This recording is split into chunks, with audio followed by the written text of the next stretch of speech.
Hello student. तो मैं आज आपको 10th क्लास संचयन का next chapter and last chapter जो कि है टोपी शुक्ला, मैं उसको आज आपको समझाने जा रही हूँ। टोपी शुक्ला राही मासूम रजा द्वारा लिखा गया एक उपन्यास है। इसमें हिंदू मुसलमान की दोस्ती के बारे में बताया गया है।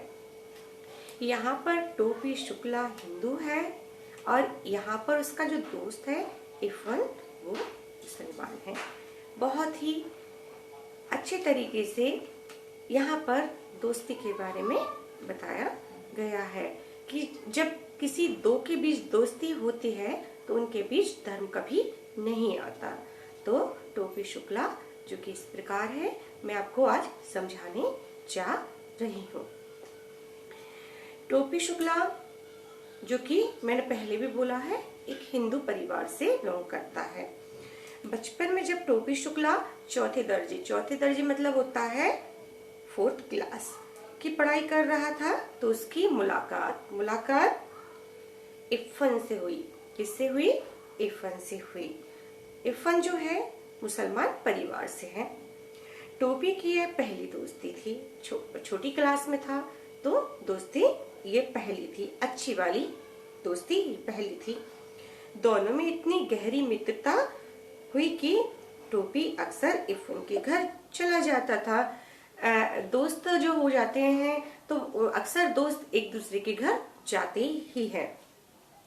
पर यहाँ पर टोपी शुक्ला और इरफान दोनों ही अलग कंडीशन है। इरफान की दादी उसे बहुत ही अच्छी लगती थी, तो यहाँ पर इरफान की दादी के बारे में भी बताया जाएगा। वह हमेशा उसकी दादी के पास बैठकर उससे कहानी सुनता था। तो टोपी शुक्ला इरफान के घर जाता था। उसकी दादी उसको बहुत प्यारी लगती थी। किसकी दादी? इरफान की दादी। इरफान की दादी भी उसे बहुत प्यार करती थी। इरफान के परिवार के बारे में हम बताते हैं कि इरफान के परिवार में कौन कौन था। इरफान के परिवार में उसकी दादी थी, उसकी अम्मी थी, उसकी बड़ी बहन थी और उसकी छोटी बहन थी। उसके दादा और परदादा बहुत प्रसिद्ध मौलवी थे। इरफान के अब्बू कलेक्टर थे। परिवार समृद्ध था, मतलब रिच।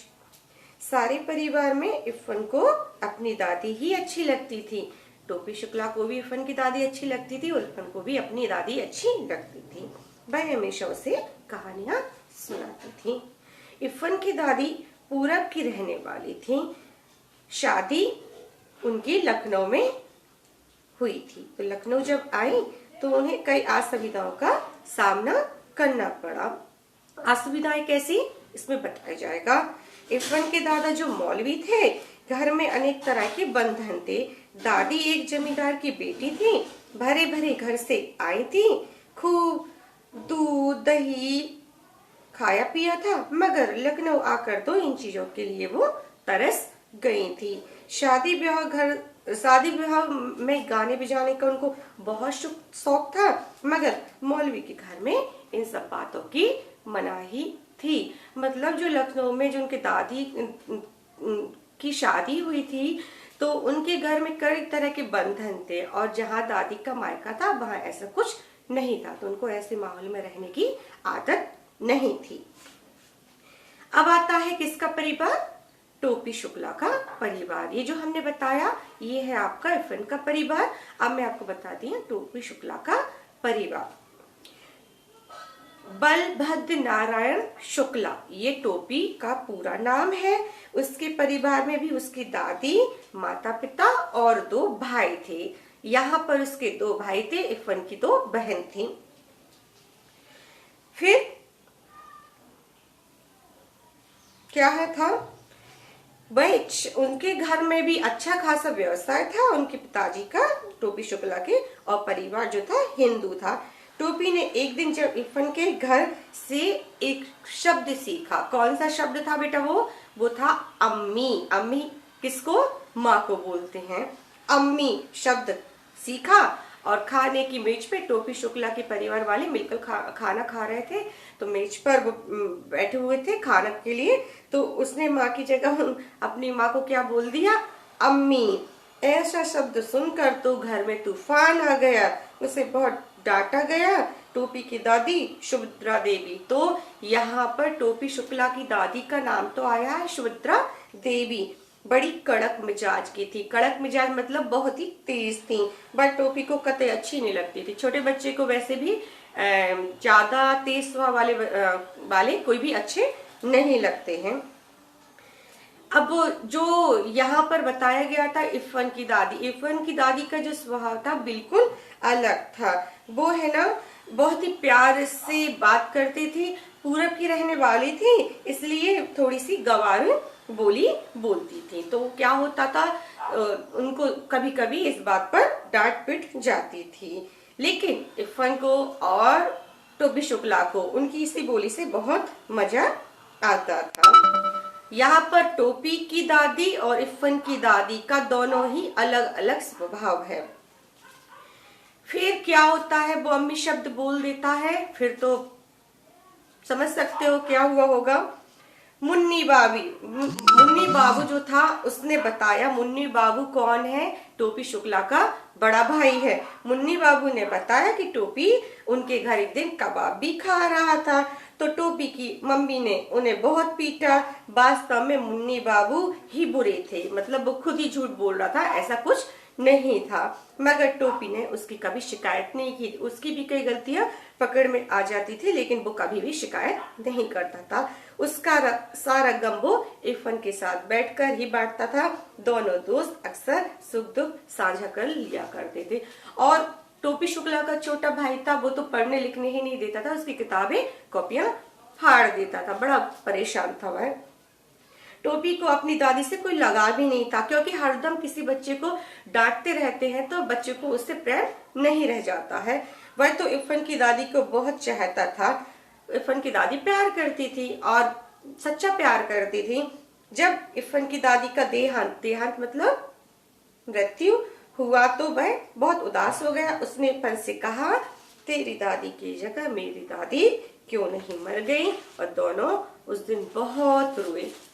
यहाँ पर इरफान की दादी का देहांत हो जाता है। एक दिन क्या हुआ, इरफान के पिता का भी ट्रांसफर हो गया। इरफान के जाने के बाद तो टोपी शुक्ला अकेला हो गया। वह हमेशा उदास रहने लगा, उसका दिल कहीं भी नहीं लगता था।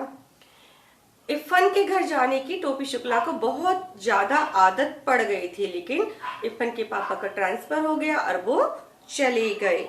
अब क्या होता है, जहाँ पर कलेक्टर होते हैं उनको क्वार्टर मिलता है, बंगला मिलता है, तो उसको आदत पड़ गई थी वहां पर जाने की। तो इसी आदत की वजह से एक दिन वो उसी जगह चला गया जहाँ पर इरफान के परिवार रहता था। टोपी को इरफान के घर जाने की इतनी ज्यादा आदत लग गई कि वह एकदम सरकारी बंगले पर जा पहुंचा, जहां उसे दूसरे कलेक्टर का परिवार मिला। नए कलेक्टर के तीनों लड़कियों ने टोपी को घास भी नहीं डाली, उल्टे एक लड़के ने टोपी को अपने कुत्ते से कटवा दिया। टोपी को पेट में 7 सुइयां लगी।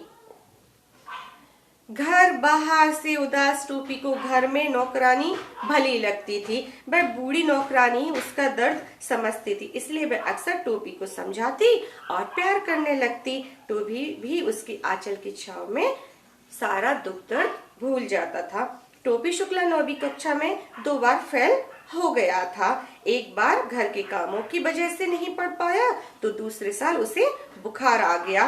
तीसरे वर्ष भी जब वह पास हुआ तो 3rd डिवीजन में पास हुआ, जिससे उसका घर के सभी मजाक उड़ाते थे। टोपी ने 9वीं तो पास कर ली, मगर 2 वर्ष फेल होने पर तीसरी वर्ष उसी कक्षा में बैठना टोपी के लिए बड़ा कड़ा अनुभव रहा था। वह अक्सर विद्यार्थियों के मजाक का पात्र बन जाता था। अध्यापक भी अक्सर उसका उदाहरण देखकर उसके दर्द में इजाफा करते थे।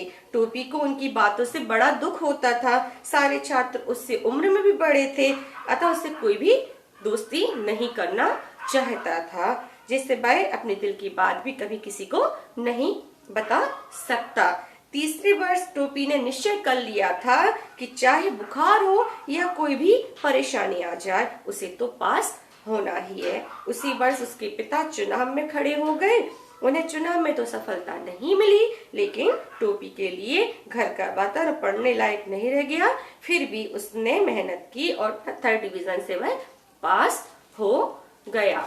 तो यहाँ पर वही बताया गया है कि दोस्ती के बीच में कोई नहीं आ सकता। बच्चों में धर्म की भावना से प्रेरित होकर या धर्म की भावना की सोचकर कि हिंदू है मुसलमान दोस्ती नहीं करता। तो यहाँ पर टोपी शुक्ला की कहानी समाप्त होती है। Thank you.